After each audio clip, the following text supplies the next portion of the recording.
Καλησπέρα και καλώς ήρθατε στο Ask the Guitar Coach, το μοναδικό podcast στο οποίο απαντάμε τις δικές σας ερωτήσεις για το θέμα της ηλεκτρικής κιθάρας, της κιθάρας γενικότερα και την εκμάθησή της. Η σημερινή ερώτηση έρχεται από το φίλο μας τον Νίκο, ο οποίος με ρωτάει: μετά από 6 μήνες καθημερινού εξάρου παίξηματος και πολύ σκληρής δουλειάς, απέκτησα πριν από μια εβδομάδα την οντίτιδα και από τότε σταμάτησα εντελώς να παίζω. Παίρνω αντιχμελαγωνώδη χάπια, αλλά ο πόνος δεν μου πέρασε. Τι συμβουλή θα μου μπορούσατε να μου δώσετε για να το ξεπεράσω? Θα βοηθούσε να παίζω κιθάρα σε χαλαρούς ρυθμούς? Νίκο μου, περαστικά πρώτα απ' όλα. Θα προσπαθήσω να σε βοηθήσω όσο γίνεται στην ερώτησή σου. Να ξέρεις ότι δεν είναι μια εύκολη περίπτωση αυτό που έχεις πάθει. Και το πρώτο πράγμα που θα σου έλεγα θα είναι να είσαι προσεκτικός. Ας το πάρουμε από την αρχή. Οι περισσότεροι κιθαριστές οι οποίοι θα προσπαθήσουν να φτάσουν σε ένα υψηλό επίπεδο, κάποια στιγμή στη διάρκεια της μελέτης τους θα τραυματιστούν. Θεωρητικά είναι κάτι το οποίο θα μπορείς να το γλιτώσεις. Πρακτικά όμως έχω δει ότι συμβαίνει στον περισσότερο κόσμο. Κάθε αν είσαι αυτοδίδακτος, υποθέτω ότι είσαι αυτοδίδακτος, σταματάει απλά να είναι κάτι πολύ πιθανό και γίνεται πραγματικά σίγουρο. Αυτό δεν είναι καθόλου περίεργο που σου έχει συμβεί.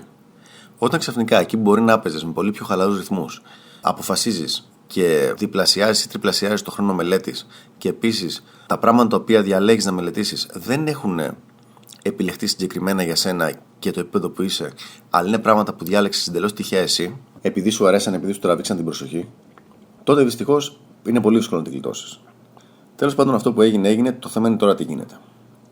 Θα σου δώσω μερικές συμβουλές που έχω δει ότι δουλεύουν πολύ καλά σε μένα, καθώς και επίσης μαθητές μου οι οποίοι κατά καιρούς είχαν διάφορα προβλήματα. Θέλω να σου πω ότι δεν είμαι γιατρός, οπότε μην πάρεις την συμβουλή μου σαν ιατρική συμβουλή. Μπορώ απλά να σου μεταφέρω τη δική μου προσωπική εμπειρία καθώς και των ανθρώπων που κοουτσάρω. Για αρχή, κομμένη κιθάρα. Το ξέρω ότι είναι από τα πιο δύσκολα πράγματα που μπορώ να σου πω. Αν αυτή τη στιγμή βρίσκεσαι στη φάση που έχεις όρεξη να μελετάς και που θες να γίνεις καλύτερος, το χειρότερο πράγμα που μπορεί να σου πει κάποιος είναι να σταματήσεις να παίζεις. Αλλά πρέπει οπωσδήποτε να σταματήσεις να παίζεις. Οπότε, για 1 μήνα τουλάχιστον, να υπολογίσεις ότι δεν θα πιάσεις καθόλου κιθάρα στα χέρια σου για να το πάρεις απόφαση. Αυτό δεν σημαίνει ότι ο μήνας αυτός θα πάει χαμένος. Πραγματικά υπάρχουν πολλά άλλα πράγματα πάνω στη μουσική, ειδικά όταν κάποιος είναι στην ηλικία σου και θέλει να ασχοληθεί επαγγελματικά με τον τομέα αυτό, που χρειάζεται να κάνει. Προτείνω λοιπόν αυτό το μήνα να ασχοληθείς με 3 άλλα διαφορετικά πράγματα. Το πρώτο, το ear training. Είναι κάτι το οποίο δεν χρειάζεται την κιθάρα στο χέρι. Το δεύτερο είναι η θεωρία.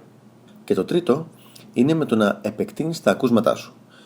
Όλα αυτά σε συνδυασμό και τα 3 μπορείς μια χαρά χωρίς κανένα πρόβλημα να πάλι να επενδύεις 4 ώρες την ημέρα, μπορεί και παραπάνω, και να κάνεις πράγματα με αυτόν τον τρόπο που θα σε βελτιώνουν, παρόλο που εσύ αυτόν τον καιρό δεν θα μπορείς να παίζεις συγκεκριμένα το όργανο στην κιθάρα.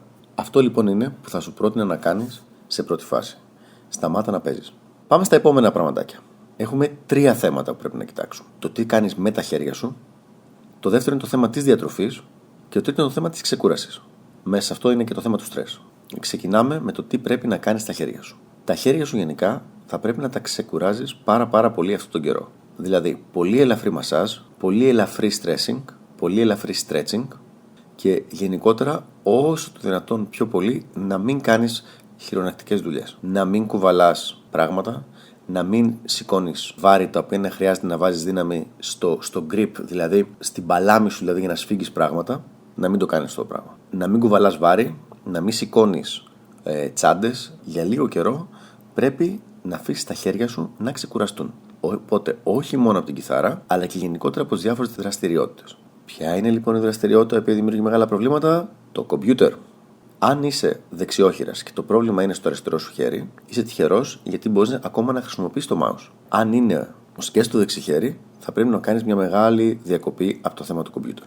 Συνήθως, να σου πω την αλήθεια, τα περισσότερα παιδιά που έχουν θέματα με τα χέρια τους, σπάνια είναι από την κιθάρα μόνο. Συνήθως είναι ένας συνδυασμός κιθάρας και υπολογιστών. Δεύτερο πραγματάκι που πρέπει να προσέξεις με τα χέρια σου είναι το να αρχίσεις να κάνεις ένα καλό ζέσταμα και ένα stretching πριν κάθεσαι να παίξεις κιθάρα. Αυτό τον καιρό δεν θα παίζεις κιθάρα, αλλά είναι κάτι που πρέπει να το μάθεις. Υπάρχει ένα πάρα πολύ ωραίο βιντεάκι του John Petrucci από τη βιντεοκασέα του τη διδακτική με το Rock Discipline που δείχνει ακριβώς το stretching που θα πρέπει να κάνεις. Θα το ποστάρω κάτω από το podcast για όλο τον κόσμο που θέλει να το δει. Φεύγουμε λοιπόν από το τι πρέπει να κάνεις με τα χέρια σου και πάμε στο θέμα της διατροφής.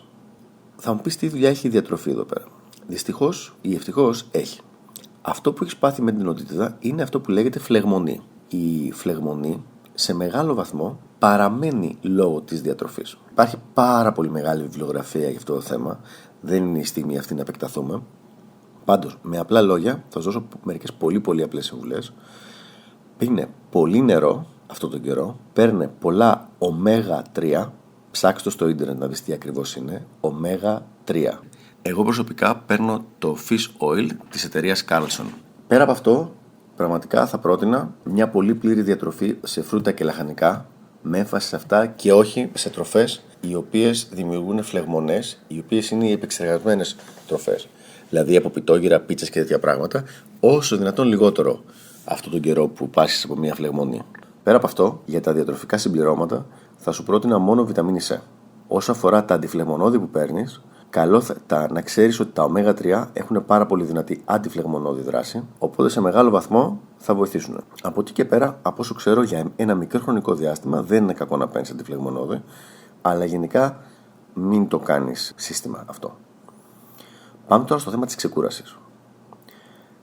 Τον καιρό αυτό που είναι τα χέρια σου ταλαιπωρημένα, πρέπει οπωσδήποτε να δίνεις στον εαυτό σου τη δυνατότητα να ξεκουράζεται με πολύ μεγαλύτερους ρυθμούς από το συνηθισμένο. Δηλαδή, αν κανονικά κοιμάσαι 6-6,5 ώρες, προσπάθησε να τις κάνεις 8. Αν για κάποιο λόγο γενικά ξενυχτάς και ξυπνάς το πρωί κουρασμένος, γενικά δεν παίρνεις τον ύπνο τον οποίο χρειάζεται, προσπάθησε τον επόμενο μήνα, βάλε πραγματικά ένα στόχο για όλο το μήνα Μάρτιο. Σήμερα, τώρα έχουμε 20 τόσο Φεβρουαρίου, 24 νομίζω σήμερα. Πες λοιπόν ότι για όλο το Μάρτιο, μέχρι τέλος Μαρτίου, θα ακολουθείς αυτά τα guidelines, αυτές τις οδηγίες που δίνουμε. Προσπάθησε να κοιμάσαι νωρίς και να ξυπνάς όσο πιο αργά μπορείς. Δηλαδή να προσπαθείς να έχεις τουλάχιστον τις 8 ώρες ύπνο.